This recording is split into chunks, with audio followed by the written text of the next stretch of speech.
Lepo pozdravljeni. V luči prihajajočega referenduma o zakonu o pomoči pri prostovoljnem končanju življenja se pogovarjamo z nadškofom in metropolitom Stanislavom Zoretom. Gospod nadškof, lepo pozdravljeni. Dober dan. Gospod Zore, kako kot duhovnik in pastir doživljate to razpravo o zakonu o pomoči pri samomoru? Pravzaprav z neko žalostjo, skoraj bi rekel z nekim razočaranjem, ker človek težko sprejema, da začnemo uvajati v družbo kot vrednoto nekaj, za kar smo se pravzaprav v vso preteklost in za toliki prizadevajo še danes, namreč za ohranjanje človekovega življenja, za pomoč tistemu, ki mu pride na misel, da bi morda naredil samomor, in vemo, da jih teh v naši družbi nikakor ni malo, ker smo zelo v vrhu Evrope in sveta po številu poskusov in po številu samomorov.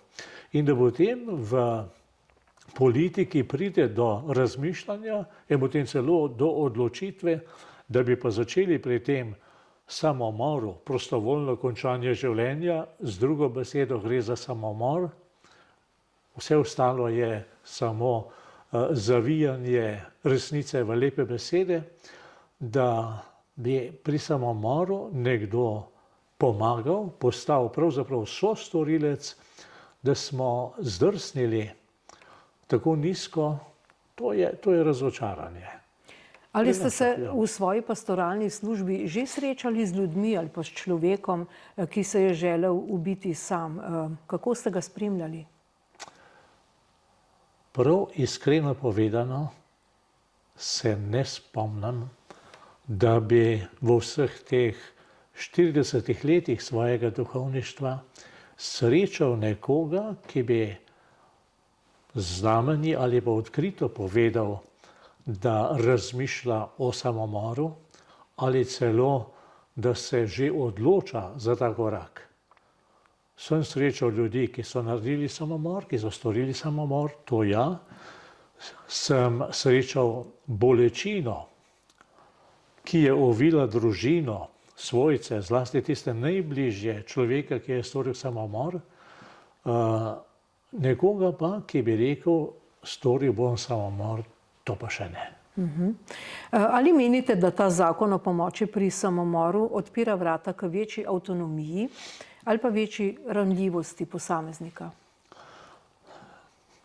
Kaj je zdaj avtonomija? Kaj je ranljivost? O tem bi se lahko pogovarjali. Se spomnim pogovorov z pokojnim profesorjem, akademikom Antonom Trstenjakom. Šla praktično 6 let živela skupaj, ko sem bil na Brezjah, in se večkrat pogovarjala o različnih temah, in je pogovor ne enkrat nanesel tudi na temo samomora. In on je zelo odločno, močno prepričano dejal, človek, ki stori samomor, tega ne stori svobodno. Tega ne stori svobodno voljo, z resnično svojo odločitvijo, če tudi to načrtuje morda leto ali 2 leti. Vsak človek, ki si vzame življenje, to stori pod neko prisilo, pod pritiskom, notranjim, zunanjim, nihče pa svobodno.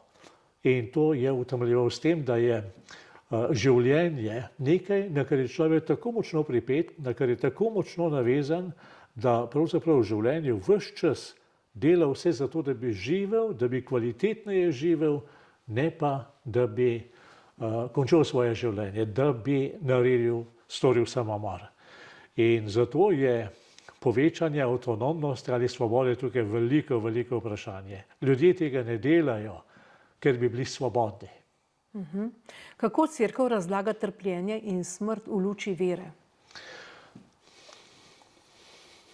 Najprej se mi zdi, da je treba zelo, zelo močno poudariti, da Cerkev ne poveličuje trpljenja. Po grehu je vstopilo trpljenje v svet, v človeštvo in po grehu je prišla smrt. To ni del Božjega načrta. Trpljenje ni del Božjega načrta. Bog nas je ustvaril za življenje in ko Jezus Kristus govori o tem, zakaj je prišel, pravi, prišel sem, da bi imeli življenje in ga imeli v izobilju.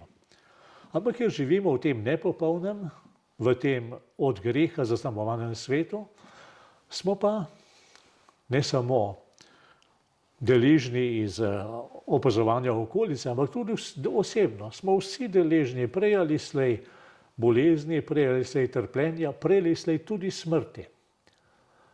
Zdaj pa gre za vprašanje, na kakšen način se soočamo s to resničnostjo, ki je ne ljubimo, ki je nočemo povzročati in jo skušamo na vsak način in z različnimi sredstvi blažiti, ne pobegniti iz nje.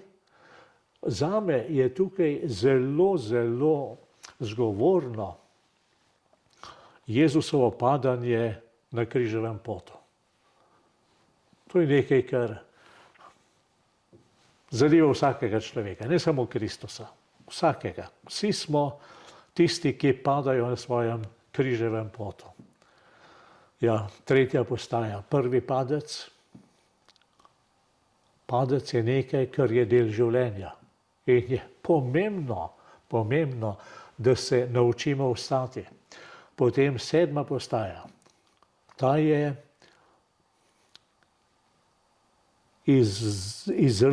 izredno povedna, ker prej sreča mater, tolažba, Simona, pomoč, Veronika, sočutje in potem pade. Na koncu nam to pove, da smo lahko čutimo, lahko pomagamo po svojih močeh, ne moramo pa nekomu vzeti trpljenja, ki je njegovo. Nismo v njegovi koži, to trpljenje je njegovo. In ta postaja je zelo, zelo zgovorna. Potem pa pride deveta. Tukaj pa občudujem to pobožnost križevega pota. Namreč, zakaj bi vstal? Naslednji korak bo boleč. Sonce bo enako žgalo. Narod okoli njega, ta horda, ki čaka, da izdihne, bo še naprej čakali, da se to čim prej zgodi. Zakaj bi vstal? Zakaj ne bi tam umrl? In nimam drugega odgovora in ne razumem tega Jezusovega napora, da vstane tudi po tem tretjem padcu pri deveti postaji, kot ker je odrešenju na koncu poti. Na Kalvariji. Tam, kjer se spravi z Bogom, kjer se spravi z ljudmi, kjer moli Oče odpusti in vse ne vedo, kaj delajo, tam je odrešenje zanj in za vse nas. In mislim, da je to tisti odnos cerkve, krščanstva do trpljenja. Zavedati se, da ni nekaj, kar bi Bog postavil v svet, trpljenje ni Božja volja. Božja volja pa je, da skušamo s trpečimi sočustvovati, hoditi z njimi, jim pomagati vstajati in hkrati prihajati počasi zoreti za tisto zavest, da je to potreba prehoditi do konca. Pobegniti z te poti z smrtjo, samomorom, ne pomeni priti do odrešenja. In mi moramo prihajati do odrešenja. Ni vedno lahka pot, včasih je zelo zahtevna, ampak na koncu je ta sprava z Bogom, z ljudmi in s seboj. In ta smrt je tista dostojanstvena smrt, v kateri je človek dozorel sam v sebi, v svojih odnosih in v odnosu do Boga. Gospod Nadškof, ali obstaja prostor za dialog med duhovno oskrbo in medicinsko pomočjo pri koncu življenja? Zdaj je odvisno, kaj pomeni konec življenja. Kot sem prej že dejal, je smrt del našega življenja. Vsi bomo, kot pravi apostol Pavel, vsi bomo stopili pred Božji sodni stav. Ampak še prej bomo vsi stopili iz tega življenja, kar pomeni, vsi bomo umrli. In seveda je čisto vsak človek poklican, da nekomu, ki dela zadnje korake skozi življenje proti izpolnitvi, stoji ob strani. Da ta človek čuti, da ni zapuščen, da ni osamljen, da ga nekdo spremlja, podpira, da je sočuten z njim. In tukaj ima medicina nedvomno svoje veliko poslanstvo, ne samo, da zdravi prehlade, pa da operira srce, ampak da spremlja človeka tudi na teh zadnjih korakih, mu lajša bolečino in mu prinaša tisto zavest dostojanstva, ki jo ima vsak človek. Na drugi strani pa v to isto skrb za človeka stopa tudi duhovna oskrba. Duhovniki, drugi pastoralni delavci, ki spremljajo bolnike, ki spremljajo stare ljudi in umirajoče in jim odpirajo smisel. Ta pot, ki jo hodiš, ni pot v nič, ne sme in ne more biti pot v obup. Enkrat je tako slikovito rekel naš pokojni pater Hieronim Žveglič. Včasih je imel imenitne primerjave, pravi, človekovo življenje, sploh pa krščanovo življenje, se ne konča v dimu nad Tomačevim, v dimu iz krematorija. Človek ni rojen za dim, človek je rojen za življenje.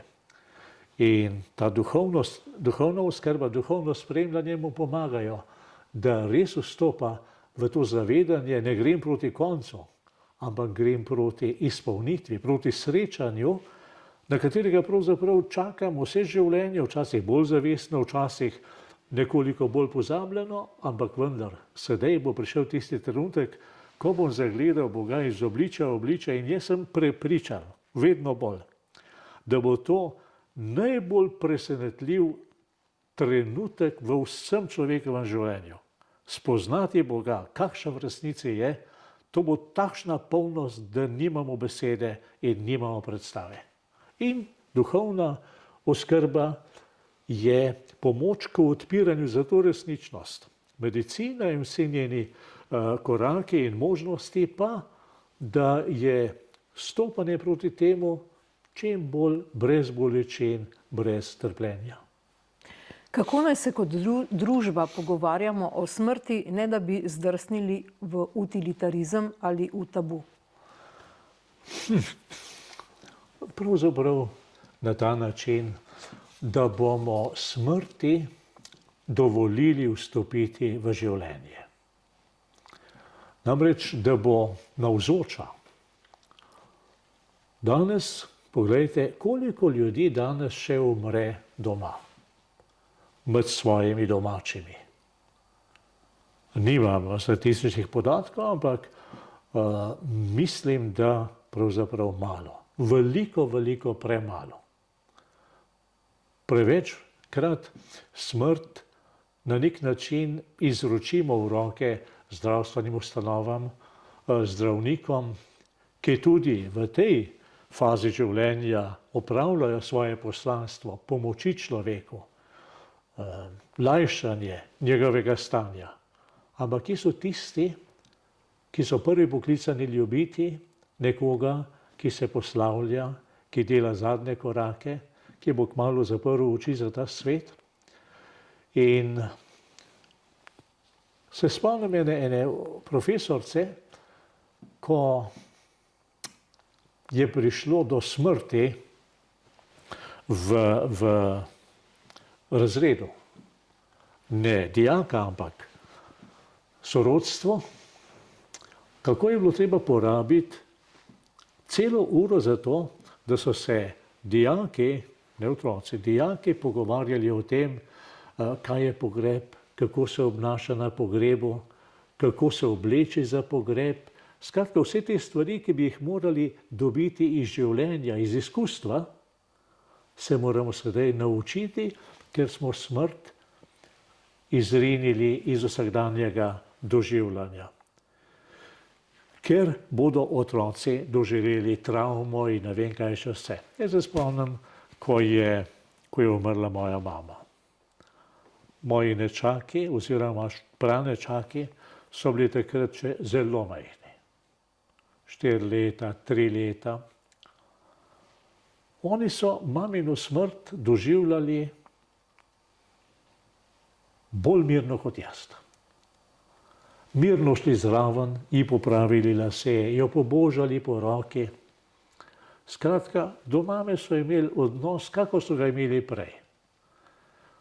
Če bi pa potem tega doživetja ne imeli in bi jih obvarovali vsakega takega doživetja, da ne poznajo pokopališča, da ne poznajo pogreba, da ne vedo, kaj pomeni posloviti se od pokojnega, iti pokropiti, kako rečemo kristjani, zmoli za tega pokojnega, ja potem pa res smrt postane tabu, popolnoma izrinjen iz življenja, izrinjen iz pogovorov in postane nekaj strašnega. Nekaj, pred čemer bežimo, pred čemer se skrivamo, česar se bojimo.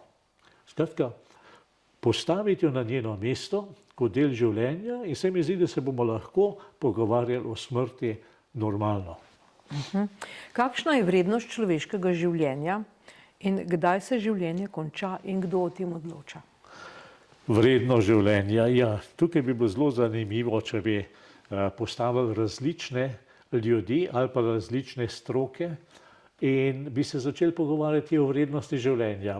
Nekoč je bilo v neki knjigi, v nekem učbeniku nekoliko zbanalizirano to vprašanje, ampak zgolj zato, da bi nas prebudilo. In je bilo navedeno, v človeškem telesu je toliko žvepla, toliko železa, toliko tega, toliko onega, toliko tretjega in nazadnje je prišla neka bagatelna vrednost. Res, tako nizka, da smo bili presenečeni nad tem. Če pa vprašaš, koliko je vredno življenje nekoga, ki ga imaš rad. Ne zato, ker ti koristi, ne zato, ker si ob njem varen, ker imaš zaradi njega to ali ono ugodnost, ne zato. Ampak zaradi tega, ker ga doživljaš kot nekaj tako velikega, da si zanj pripravljen storiti vse. To pomeni imeti rad. Kot je Jezus rekel, nihče nima večje ljubezni, kakor je ta, da kdo da življenje za svoje prijatelje. To pomeni zares imeti rad. Kakšna je vrednost? V tem primeru večja od mojega življenja. Vse druge stvari so samo nekje vmes. Med materialno snovjo, ki je vse skupaj nič, in med temi duhovnimi, čustvenimi, odnosnimi razsežnostmi, ki so pa vrednejše, kakor pa moje življenje. Kje vmes je ta ali oni človek, pa ne vem. In o koncu življenja, o smrti odloča Bog. Ko imam srečanje za birmance, jih vedno vprašam, koliko so stari.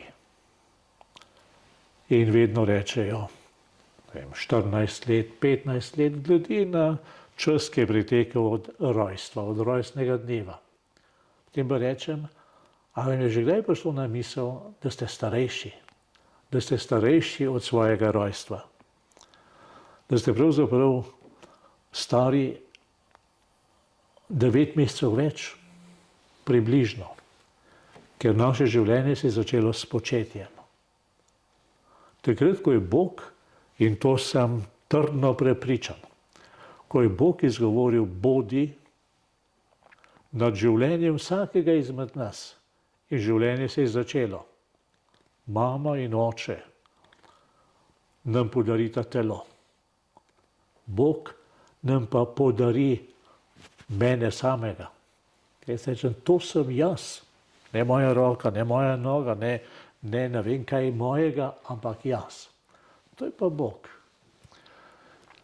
Tega ti ne more dati noben človek, ampak je čisti Božji dar.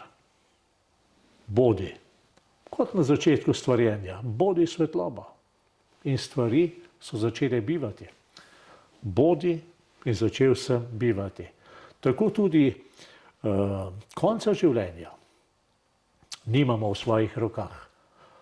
Lahko človek je to sposoben storiti, da vzame to v svoje roke, ampak se ponovi raj. Tisto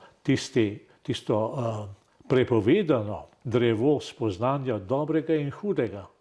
In ko te stvari vzamemo v svoje roke, raja ni več.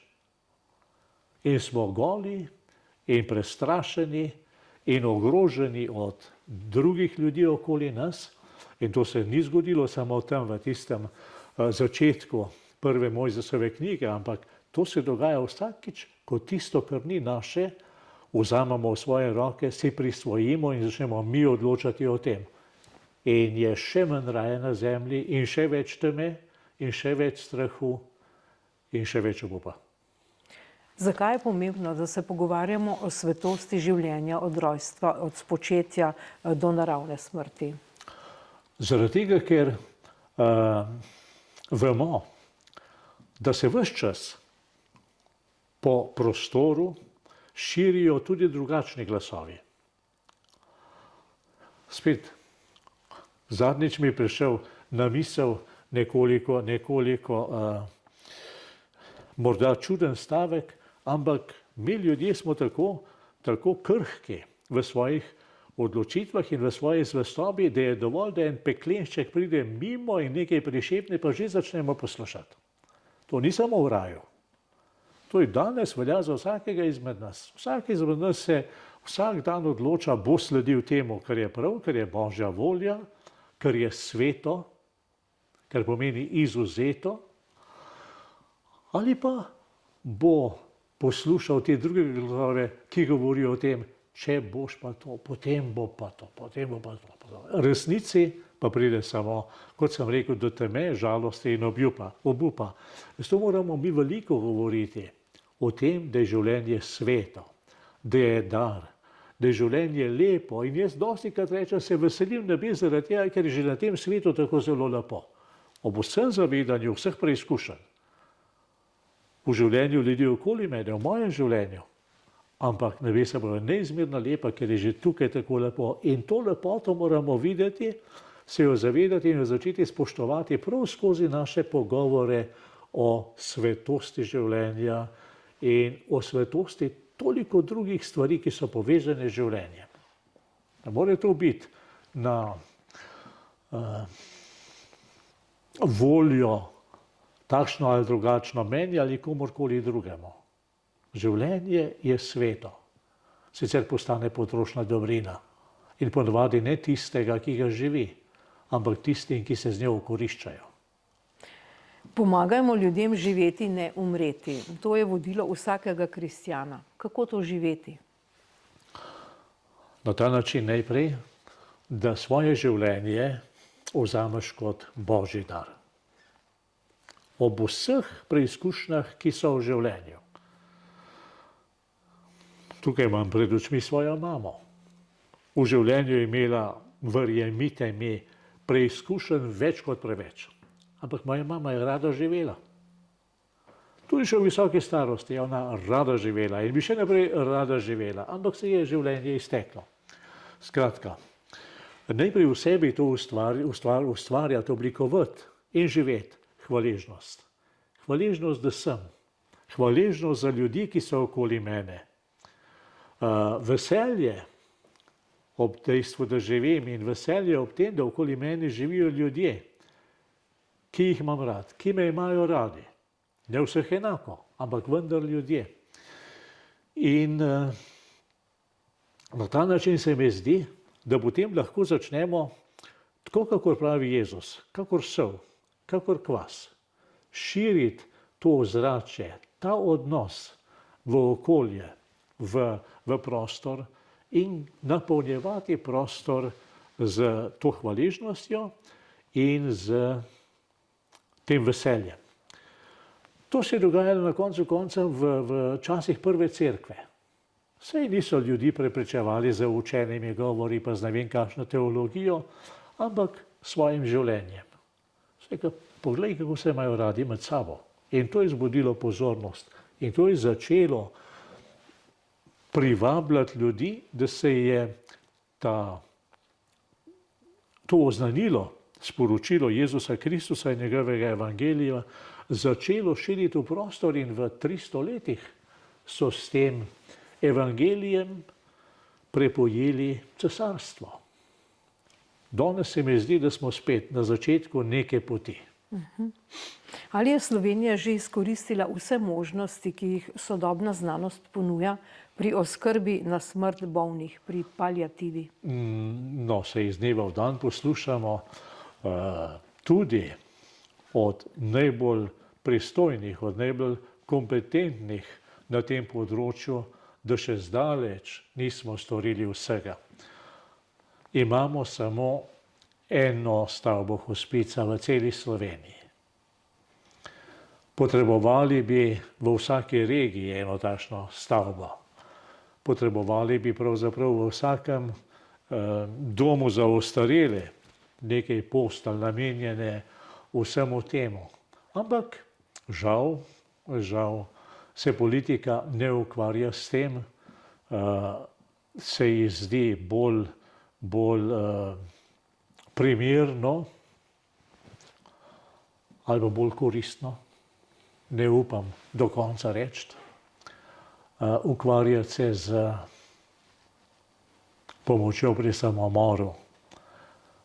Pa vendar dobro vemo, da dokler nisi človeku ponudil vseh možnosti, da sprejema svoje življenje in ga živi, toliko časa ne govori o ničemer drugem. In tudi potem nimamo kaj govoriti o pravici ali celo o dolžnosti pomoči pri samomoru.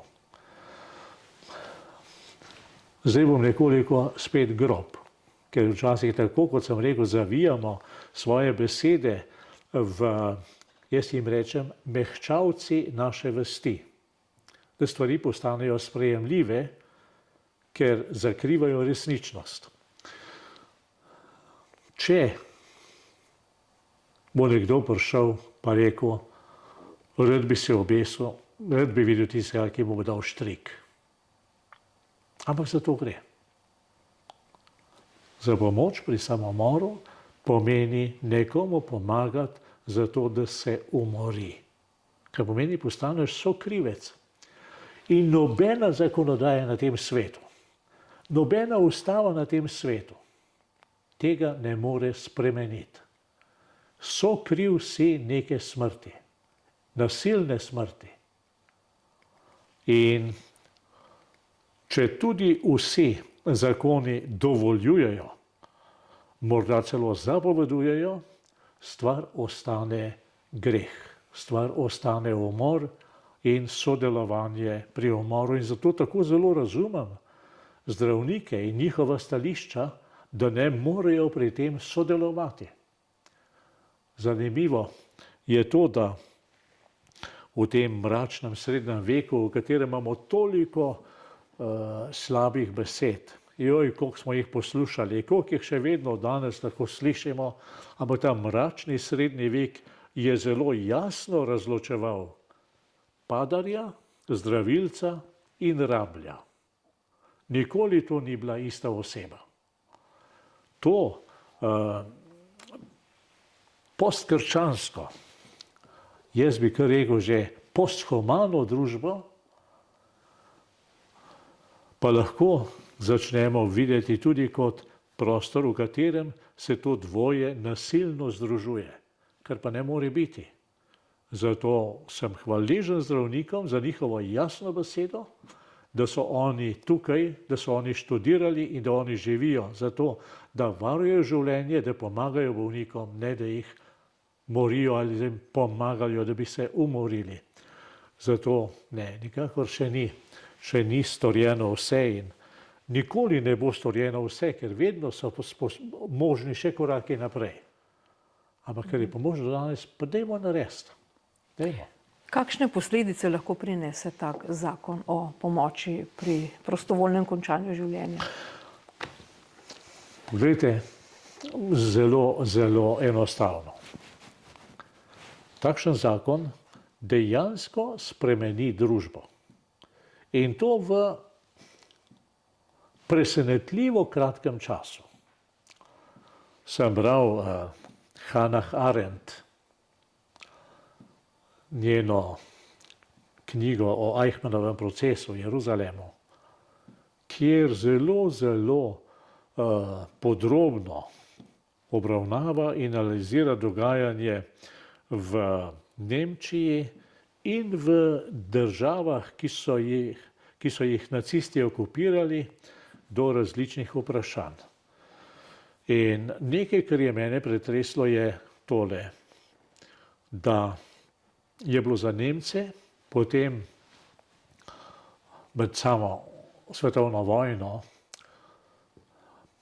nečloveško, nehumano pobijati ljudi z orožjem, takšnim ali drugačnim.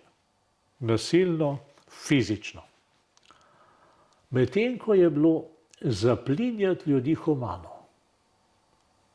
Veste, kakšen korak je naredil narod, ne bom rekel, da so bili čisto vsi tega mnenja, ampak vendar zaplinjevanje je postalo sprejemljivo in humano. Ono je ostalo brutalno, barbarsko. V teh, ne vem, 13-14 letih nacizma. Ne?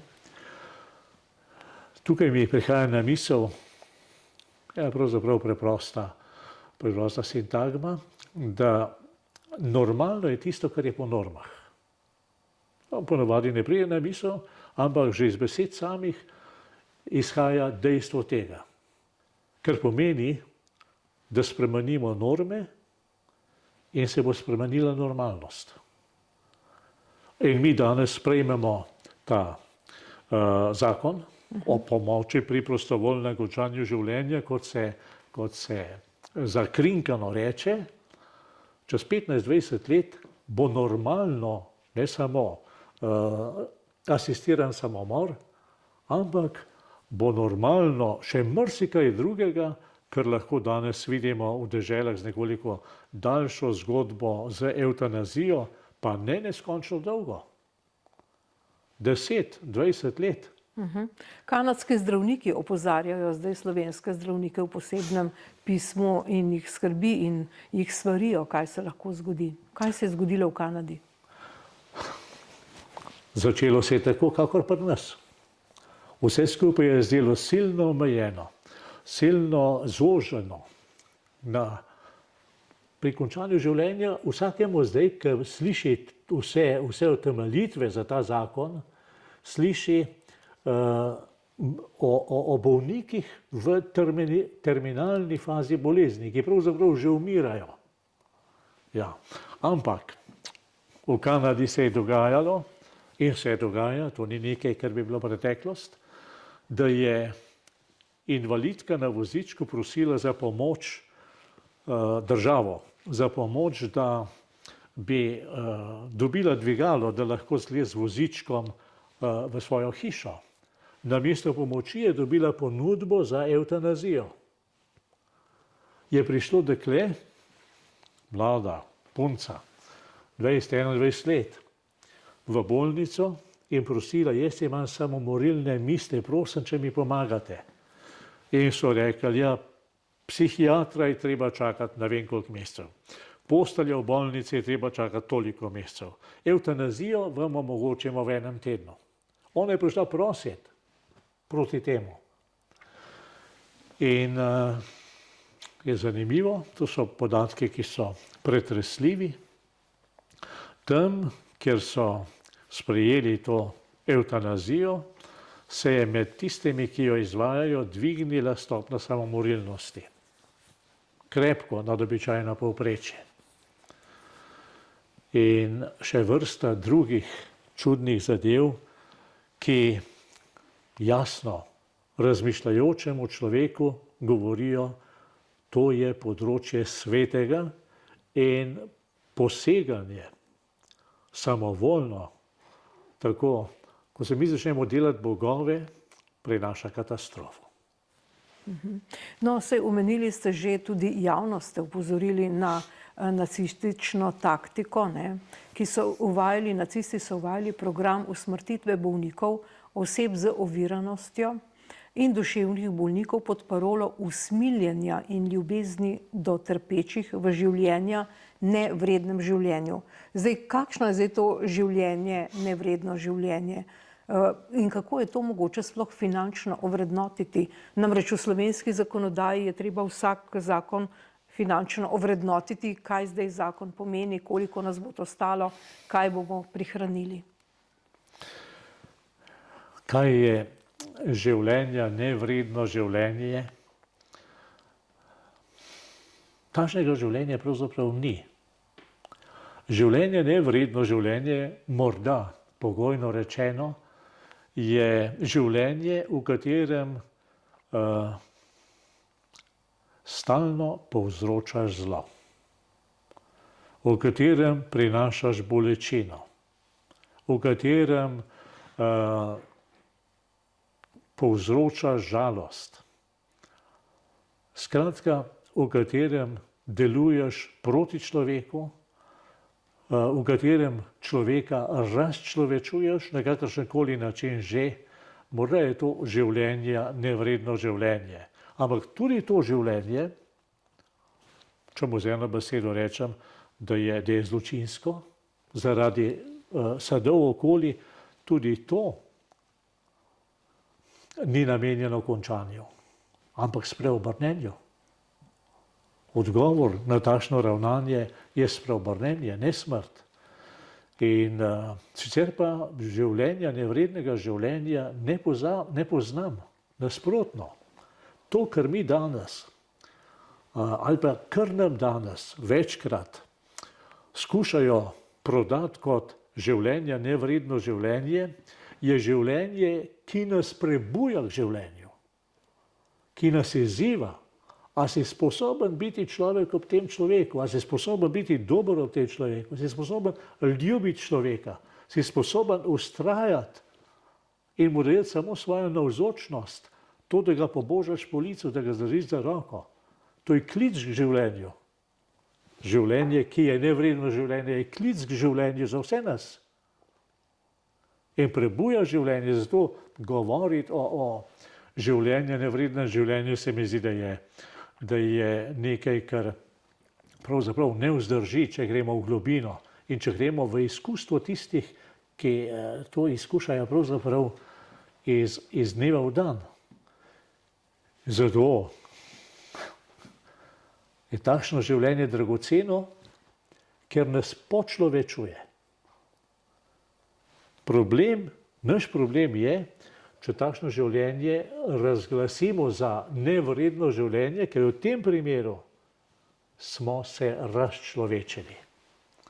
Ni več v nas sočutja, ni več v nas ljubezni, ampak na nek način smo dvignili roke, pobegnili na ta način, da smo rekli, dajmo mu pomagati, da se ubije.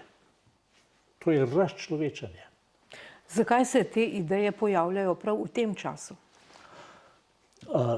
Jaz mislim, da so te ideje se pojavljale pravzaprav bolj ali manj v vseh časih, takrat, ko so ljudje nehali spoštovati, kar je sveto, in so začeli imeti občutek, ali pa so se začeli obnašati, kot da imajo vse v rokah in da jim je zaradi tega vse dovoljeno.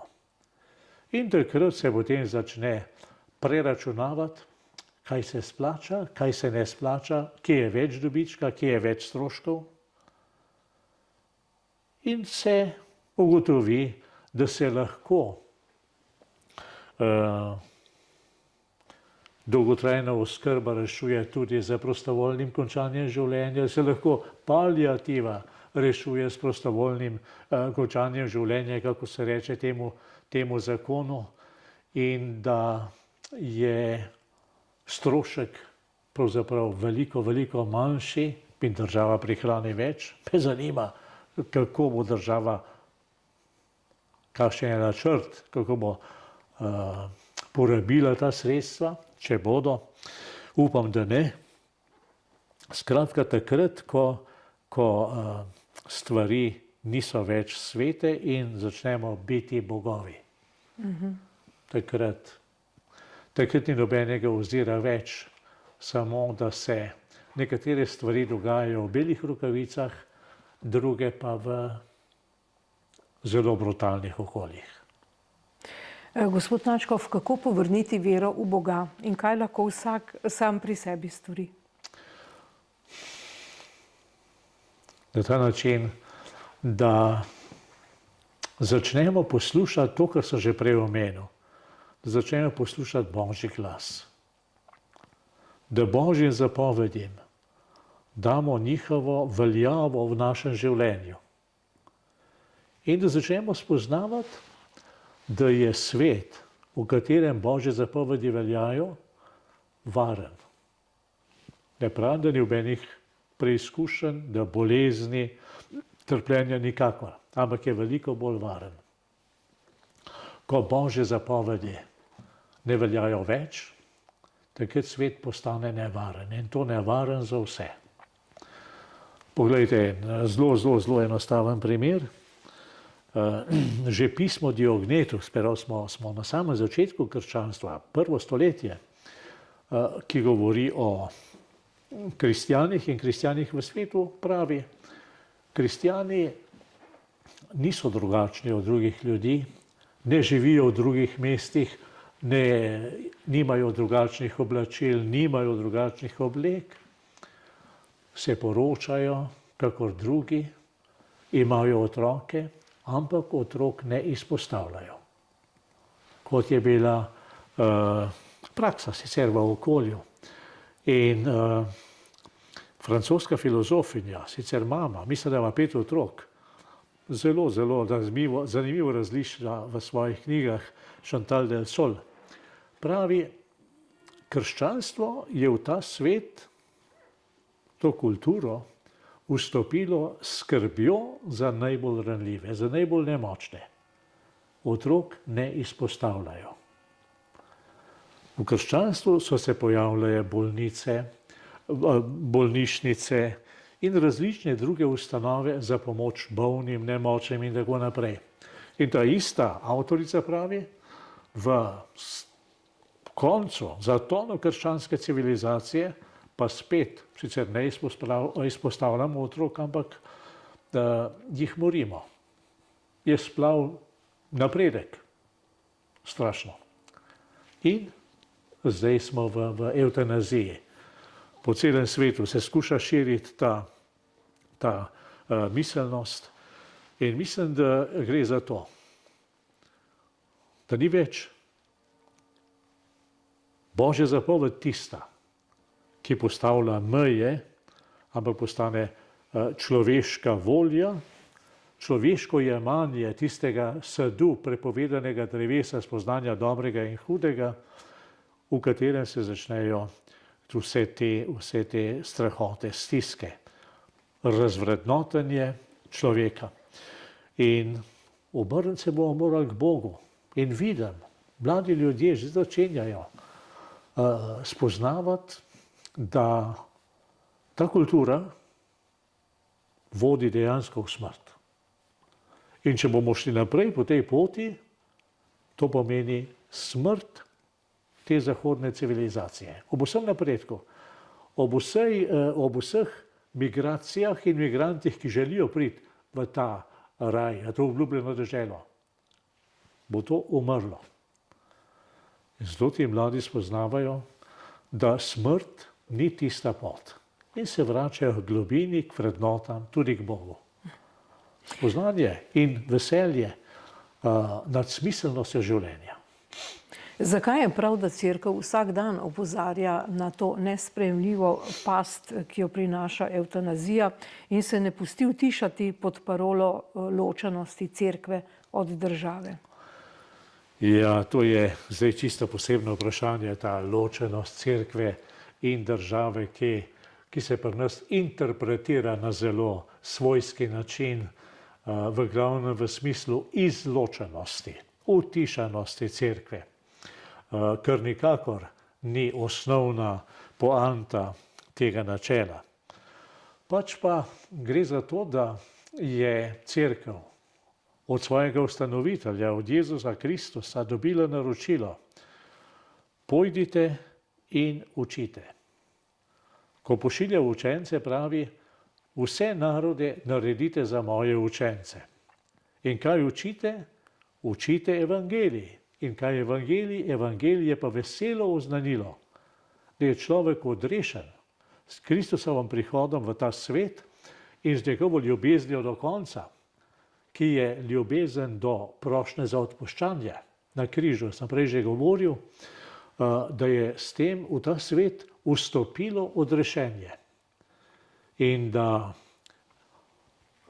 Jezus spet reče v Janezovem evangeliju, 3. poglavje, da je Bog tako vzljubil svet, da je dal svojega edinega rojenega sina, da bi se nihče ne pogubil, kdor veruje vanj, ampak imel večno življenje.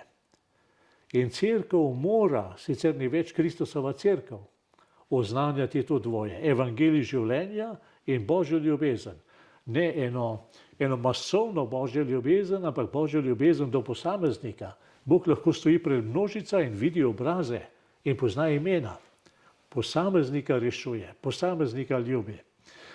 In če bi cerkev umolknila, in zlasti, če bi umolknila v takšnih časih, kot so sedajle, ko gre za temeljne postulate, ko gre za ne ubijaj, potem bi se izneverila svojemu poslanstvu in bi izdala svojega ustanovitelja. Ne more.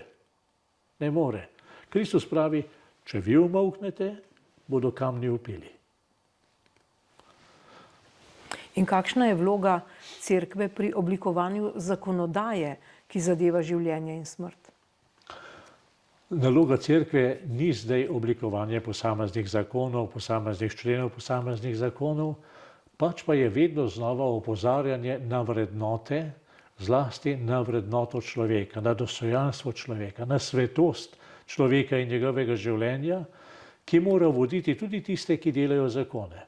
Ti zakoni morajo biti v dobro človeka, ne v dobro državne blagajne, v dobro človeka. Dobro človeka gotovo ni, da ga ti spodbujaš, da umre, ampak da mu ti pomagaš, da živi. Tudi s pomočjo državne blagajne.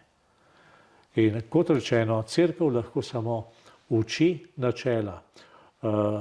Neomajno vztraja pri vrednosti in pri veličini človeka in njegovega življenja in njegovega dostojanstva, pri svetosti.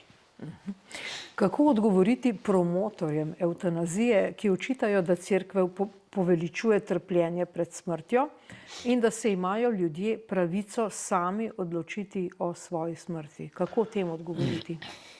Ja. Cerkev, kot sem dejal, ne poveličuje trpljenja, sicer ne bi ustanavljala bolnišnic in vseh drugih ustanov za to, da je pomagala in da pomaga v zahodnem svetu, je tega že kar nekaj, vsem, ki so pomoči potrebni. Če bi cerkev poveličevala trpljenje, ne bi imeli matere Terezije. Cel svet jo pozna po čem? Po človekoljubno. Po tem, da je šla na ulico in pobrala človeka, ki je umiral v obcestnem kanalu in mu v svojem objemu, tudi v tistem umiranju, ker mu ni bilo več mogoče pomagati, mu je dala toplino, mu je vrnila dostojanstvo. In ta človek je bil hvaležen, ne ker bi mati Terezija poveličevala trpljenje, ampak ker je ljubila človeka, ker nosi v sebi Božjo podobo, ker ga je Kristus odrešil. Zato so takšne floskule o tem, da cerkev poveličuje trpljenje, nerealne, neosnovane. Pridejo pa prav, ja, za lansiranje določenih misli v prostor, ampak ne vzdržijo presoje. Tako da kot sem rekel, cerkev ne poveličuje trpljenja, nikakor ne. Kaj Tudi pa- že prej, ko sem govoril o Kristusu in o tistih križevih poti, to ni poveličevanje trpljenja. To je učenje življenja. In ta pravica, da se ljudje sami odločijo o svoji smrti. Ja. Tu je pa, se bom malo vrnil k Trstenjaku.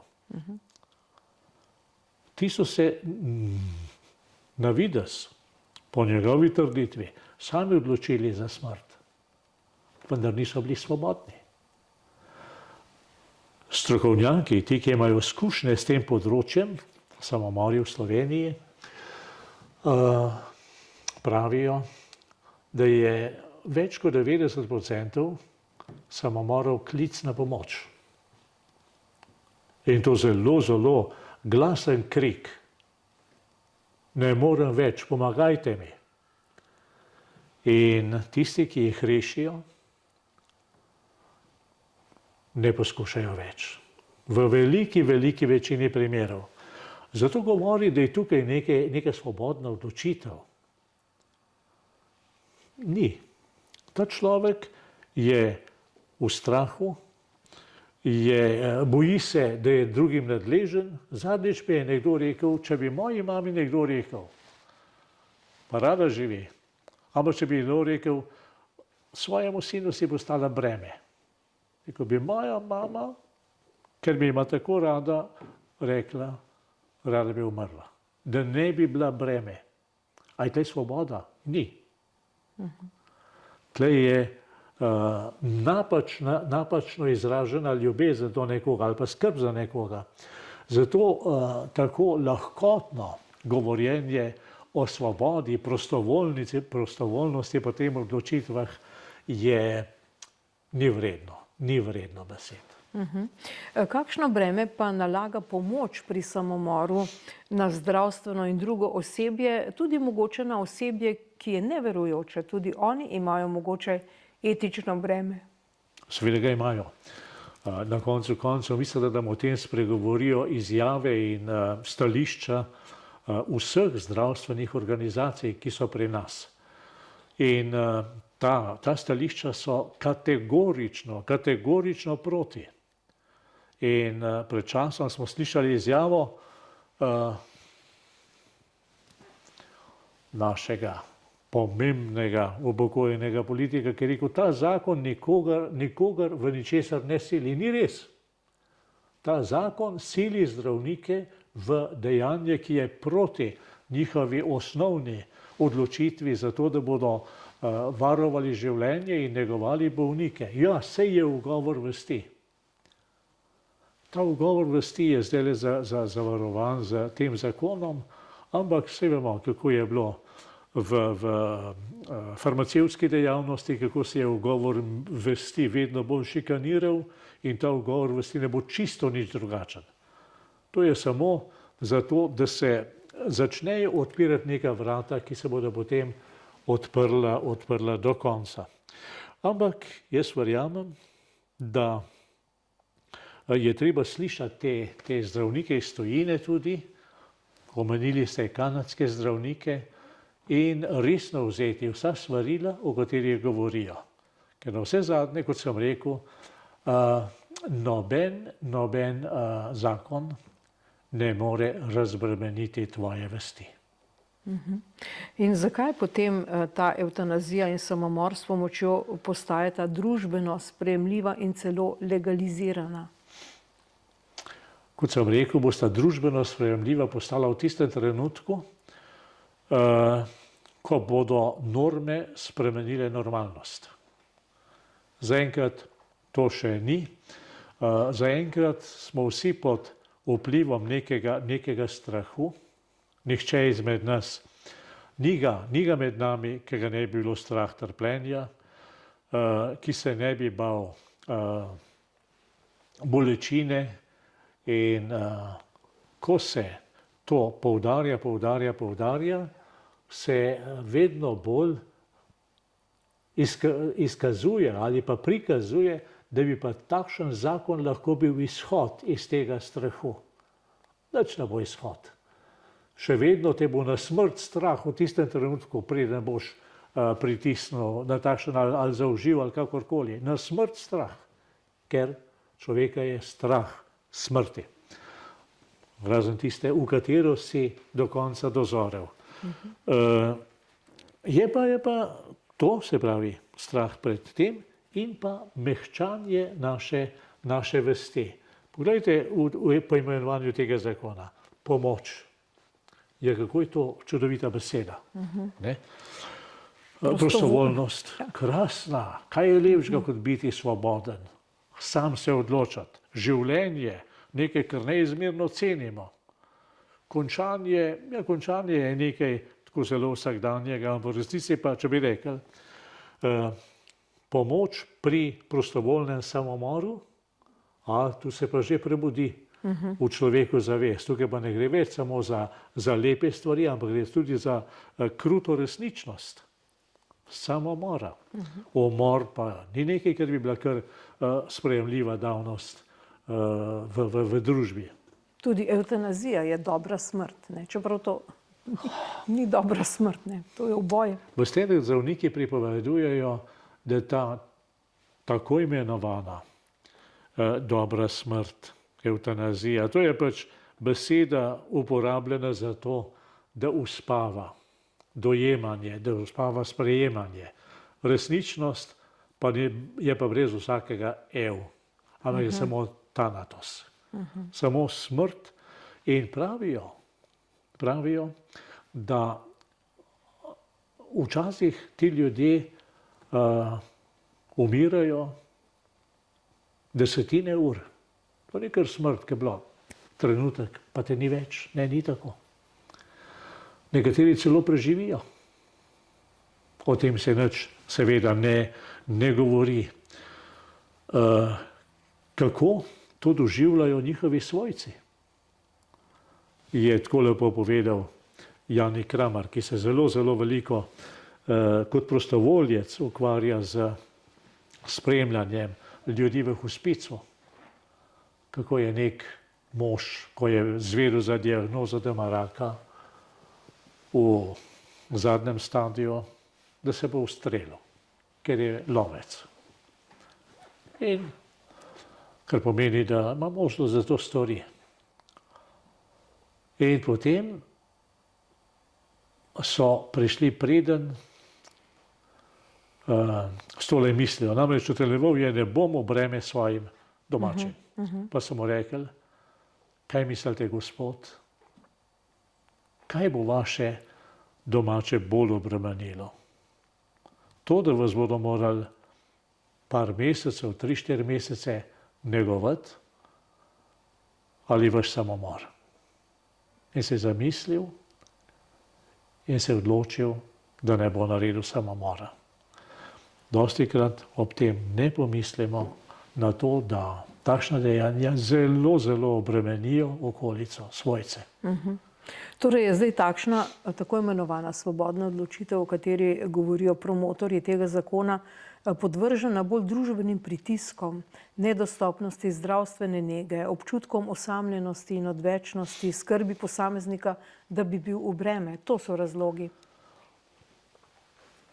Gotovo. Najprej to, kot sem rekel, strah pred trpljenjem, pred bolečino, potem vse to, kar ste vi sedaj našteli, ampak jaz sem pravzaprav globoko prepričan, da ljudje, ki govorijo v prid tega zakona in zagovarjajo ta zakon, niso šli v globino.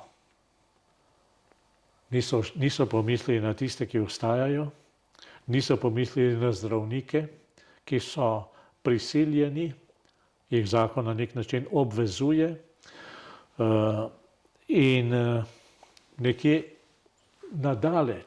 nadaleč govorijo in prikimavajo temu zakonu. Od blizu bo najbrž gledal precej drugače, če mu pogledaš iz osebne izkušnje v oči. In pa zame je zelo pomenljivo. Zakaj ne oblikujejo prvič? Zakaj bo o tem odločal neka ekipa, ki zagovarja pomoč pri samomoru. Nihče ne sme biti v ekipi, ki tega ne zagovarja. Zakaj tako monolitna skupina, ki zagovarja smrt, zato da bo presojala prošnjo za samomor? To ni demokratično. Potem, zakaj v to dejavnost silijo zdravnike? Zakaj ne oblikujejo spet ene ekipe, ki jo bo imenoval kdorkoli, ki naj se potem ukvarja s tem? Predvsem pa, zakaj ob smrti zdravnik ne sme napisati, da je ta človek umrl zaradi prostovoljnega samomora, ampak mora napisati, da je umrl zaradi raka, zaradi pljučnice, zaradi ne vem česa že. Se pravi, da poleg tega, da zdravnika silijo v sodelovanje pri samomoru, ga silijo tudi v laž o razlogu smrti. Tukaj so stvari, ki ne stojijo in so skregane z resnico in z spoštovanjem. Tukaj pa potem ni prostovoljnosti pri zdravnikih in ne, to pa zakon je že tako in tako se boš obnašal. Ali mislite, da je v ozadju teh propagandnih akcij tudi morebitna trgovina s človeškimi organi, kot lahko zaznavamo v državah Zahodne Evrope? Zdaj, dokler govorimo o teh bolnikih na koncu svoje zemeljske poti, o starejših ljudeh, tukaj ne gre za transplantacije, za odvzem organov, za presajanje. In to zaradi tega, ker z mojimi organi se nima kdo kaj pomagati. So prestari in drugič, če sem se zastrupil, komu bom dal ta strup? Je pa res. In to zdravniki, s katerimi se pogovarjaš, zelo pretreseni pravzaprav povedo, da pa ko se začne meja tega ali prostovoljnega samomora ali potem evtanazije, vmes je samo pravzaprav razmeroma majhen korak nižati, ko noter pridejo ljudje s psihičnimi boleznimi, ko noter pridejo ljudje, ki so naveličani življenja, ko noter pridejo celo mladostniki. Ki neizmerno trpijo. No, pri tem neizmernem trpljenju, ki je močen dejavnik na našo zavest. Se jaz vprašam, in to sprašujem vsakega, ki bi morda bil za ta zakon. Ko bo tvojega sina ali tvojo hčer zapustil fant, zapustilo dekle, ali bo neizmerno trpel? Jaz mislim, da ja. Ni hujšega trpljenja, kot je trpljenje ranjeno srce v ljubezni. Ali bo prišlo na misel, da nima nobenega smisla več? In če bo danes prišel ta zakon, kdo pravi, da čez par let ne bo mogel nihče več reči, ti ne boš mogel reči svojemu sinu, ne nori. Poslušaj. V Franciji so predlagali, to je bilo par mesecev nazaj, zakon, ki bi, če žena nagovarja moža, ki se je odločil za evtanazijo, naj tega ne stori, 2 leti kazni zaporne. Tako daleč v nesmisel gremo, ko ni več dovoljena skrb, ki prihaja iz ljubezni in moraš biti tiho. Zato je treba pomisliti o tem neizmernem trpljenju, kaj vse se tam noter lahko prikrade. In potem pa začnejo, ni najprej smrt, ampak najprej globoka koma, globoko omamljanje in potem se lahko poberejo organi in potem se človeka usmrti. Ti organi so pa primerni za transplantacijo. Tukaj se pa potem lahko začnejo še hujše zlorabe. In Bog ne svaruje tega. Kaj zdaj to zakonsko uvajanje pomoči pri samomoru pomeni za kristjane oziroma katoličane? Pravzaprav se bo nazadnje moral vsak kristjan sam odločiti. Kot cerkev, kot tudi različne ustanove znotraj te cerkve, tudi, ne vem, zdravniki, pa krščanski zdravniki, pa vse te skupine. Skušamo prebujati zavest kristjanov in dajati pogum tudi drugim, ki morda niso verni ali pa niso kristjani. Pa drugim verskim skupnostim. Tudi k razmišljanju o teh vprašanjih na osnovi Svetega pisma, na osnovi izročila in 2000-letnega učenja cerkve. Nazadnje se bo moral odločiti vsak sam, kot se vedno odloči vsak sam. In upam, da jim bo ta prebujenost, ta širša osvetljenost zadev pomagala, da se bodo odločali za življenje, za medsebojno pomoč, za vztrajanje pri nekom, ki je v stiski, in da ne bodo nikoli videli rešitve v nasilni smrti. Ali obstaja duhovna drža, ki jo lahko kot družba gojimo v teh razpravah o koncu življenja?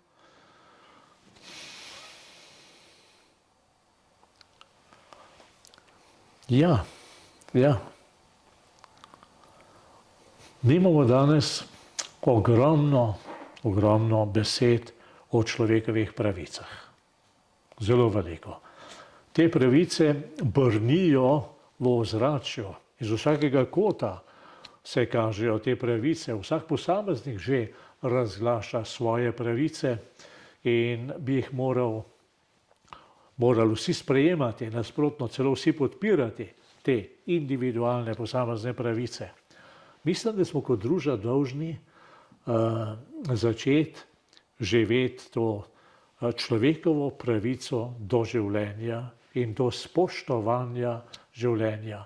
In s tem tudi do zavezanosti družbe, da ljudem pomaga živeti, ne da jim pomaga, da se ubijajo.